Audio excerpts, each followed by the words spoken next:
என்னில் என்ன நன்மை கண்டீர்?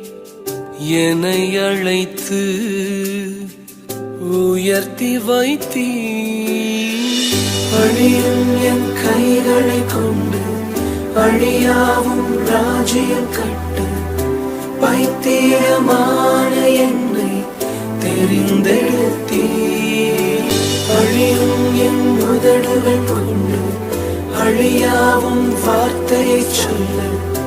எத்தனாய் வாழ்ந்த என்னை பிரித்தெடுத்தீர்.